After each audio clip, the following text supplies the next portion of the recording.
Good afternoon and welcome to the May 18th, 2023 North Peace Complex Operational Update. My name is Hannah Swift and I'm the Fire Information Officer working with the Incident Management Team assigned to the North Peace Complex.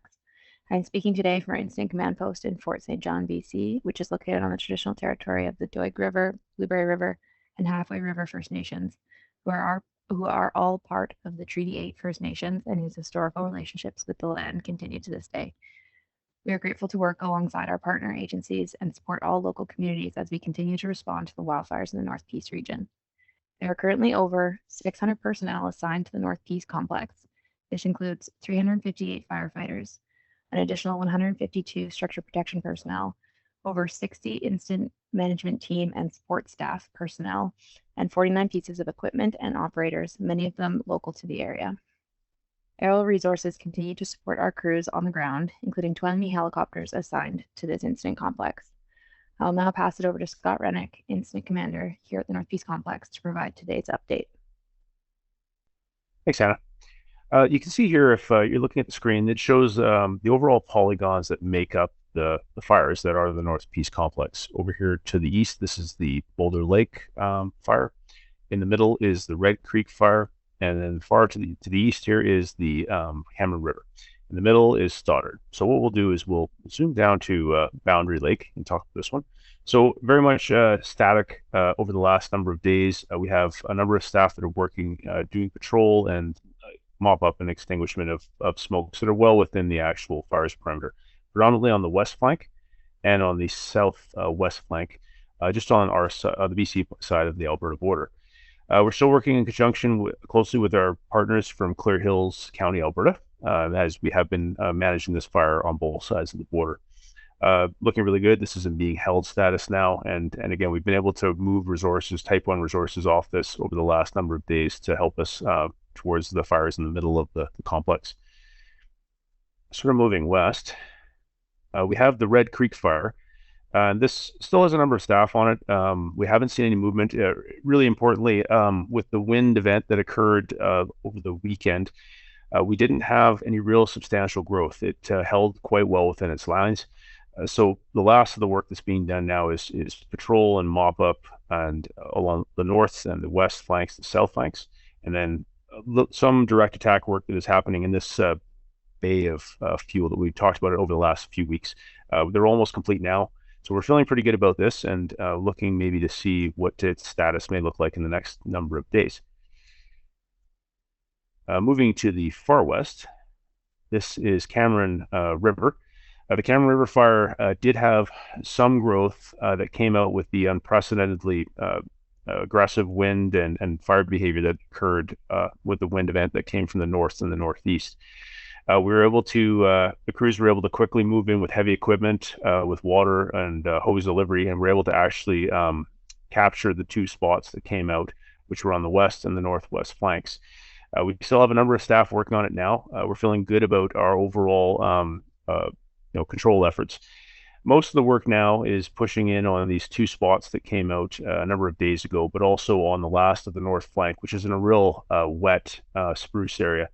The fire hasn't really been moving very much, still burning in there, so they're going to direct attack with water and hose in it. We're a bit limited in our options here on this side because of the wet area. We can't really access it with heavy equipment due to how soft it is. So again, that'd be another number of days of work, but we're looking really good towards the next week actually in terms of what the status of this fire is. So moving to the last fire, the largest, this is Stoddard Creek, the one that is well known to all. Stoddard, over the last couple days, as we reorganize, there has been a tremendous amount of work. There are 5 equipment strike teams, so these are mixed groups of feller bunchers, bulldozers, excavators, skidders that are working in actually up to 2 shifts, so 12-hour shifts, so 24 hours a day. So over the last couple days, they've been working day and night on containment lines and contingency lines at almost all points of the fire. Backed up by our unit crews, Type 1 unit crews and Type 1 IA crews, as well as with our local partners, our First Nations partners, and local industry. So working really hard and everyone working together on this fire. So working from 97 on the south flank working east to Stoddard Creek, and then connecting up off the Murdale area, connecting roads and fields and blocks together. We have a pretty good line on that. There has been some ignition work that's been done off the 97. It was in a video the other day, really successful here, as well as along this line. So really feeling good as we're putting hose lay and water delivery in there too to really secure the line. The fire came to the edge of fields and roads actually on the east flank, and then what we're doing is connecting lines through to a series of them actually that are going to be working on the northwest flank, connecting to roads at this point. So the blue lines are somewhat theoretical. Some of them represent guards, some of them are proposed. So some of this is in at this point to Beaton Airport, working along the north flank to the fields. So really what we're doing is connecting the pieces here so we can actually get towards at least preliminary control lines where we're either the fire is right against them, or with smaller hand ignitions or aerial ignitions, we bring the fire to us on our terms at our time.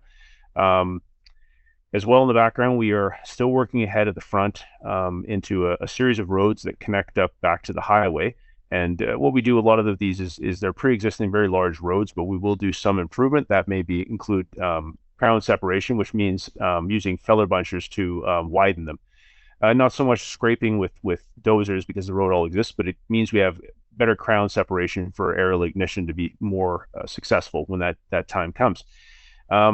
With that, actually, the fire overall, in terms of its progression, is with a southeasterly wind. We're having south-southeasterlies, and that's why it's so smoky right now, is from the fires that are across the border. But the fire at that, what it is doing really now is it is actually working its way to the northwest and the west, predominantly north of the 97. South of the 97, where it came across, we haven't seen a lot of growth. It, again, has come into a wetter fuel type or a mixed wood rather than more spruce. When we have more conifer in it, as we do on this northwest side, it poses more of a challenge for us because it becomes more consistent fuel type for fire to burn. So again, lots of work happening down here, as well as we're connecting guard with hose lay and water and personnel coming behind.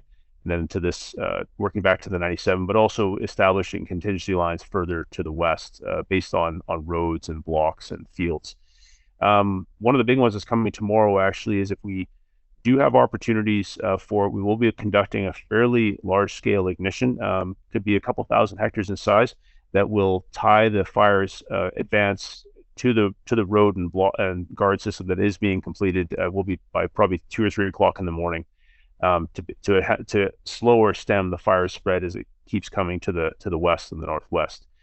So again, a lot of people out there, a lot of heavy equipment working out there. We are pretty limited today in terms of our ability to fly because of the smoke. And with our helicopters being visual reference, they have to be able to see the ground to be able to fly. So once we are able to support our operations with helicopters, we will. But again, we'll be waiting to see what happens with the wind in the next couple of days. But again, the general growth of the fire is to the north and the west, northwest and the west at this time, and is expected to be for the next few days until the weather shifts again. With that, that's what we have going on for at least today and into tomorrow. And I will turn this back to Hannah. Thanks, Scott. As of today, we are transitioning with a new incident management team that just arrived this evening in Fort St. John. So we will be transferring command to them as of this evening at 8 p.m. And then tomorrow they will be managing the incident complex and all the resources on the ground.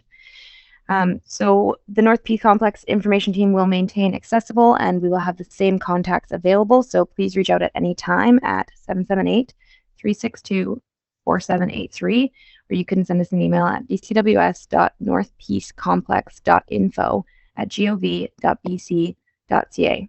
And as always, please continue to check the BC Wildfire Service map for the most up-to-date information on all evolving incidents throughout the province.